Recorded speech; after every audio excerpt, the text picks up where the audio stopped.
Hello friends, ಅಮ್ಮ ಕಿಚನ್ಗೆ ಸ್ವಾಗತ. ಇವತ್ತು ನಾವು ಆಲೂಗಡ್ಡೆ ಬದ್ನಿಕಾಯಿ ಬಾಜಿ ಹೆಂಗೆ ಮಾಡೋದಂತ ನೋಡೋಣ. ಮೊದಲ ಒಂದು ಬಾಳ್ಗೆಗೆ ಎಣ್ಣೆ ಹಾಕ್ರಿ. ಅದು ಬಿಸಿ ಆದಮೇಲೆ ಸಾಸ್ಮಿ, ಜೀರಿಗೆ, ಕರ್ಮೆ, ಹಿಂಗೆ ಹಾಕ್ರಿ.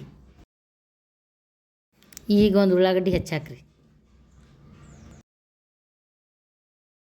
ಉಳ್ಳಾಗಡ್ಡಿನ ಚೆಂದಾಗಿ ಫ್ರೈ ಆಗಕ್ಕೆ ಬಿಡ್ರಿ. ಆಲೂಗಡ್ಡೆ ಹಾಕ್ರಿ, ಅದನ್ನು ಚೆಂದಾಗಿ ಫ್ರೈ ಆಗಕ್ಕೆ ಬಿಡ್ರಿ. ಅದ್ರಾಗ ಈಗ ಒಂದು ಟೊಮೆಟೊ ಹಾಕ್ರಿ, ಫ್ರೈ ಮಾಡಿರಿ. ಮತ್ತೆರಡು ಬದ್ನಿಕಾಯಿ ಕಟ್ ಮಾಡಿ ಹಾಕ್ರಿ. ಅದನ್ನು ಚೆಂದಾಗೆ ಫ್ರೈ ಮಾಡ್ಕೊರಿ. ಅದು ಚೆಂದಾಗಿ ಫ್ರೈ ಆದಮೇಲೆ ಅರಶಿನ, ಉಪ್ಪು, ಹಸಿ ಖಾರ ಮತ್ತು ಬೇಕಂದ್ರೆ ನೀವು ಒಣ ಖಾರನೂ ಹಾಕ್ಬೇಕಂದ್ರೆ ಒಂದು ಚುಟ್ಕಿ ಸಕ್ಕರೆ ಹಾಕ್ರಿ. ಈಗ 2 ಚಮಚ ಗುರಳ್ ಪುಡಿ ಹಾಕಿ ಪೂರ್ಣ ಕಲಿಸ್ಕೊರಿ. ಈಗ ಒಂದು ಗ್ಲಾಸ್ ನೀರು ಹಾಕ್ರಿ.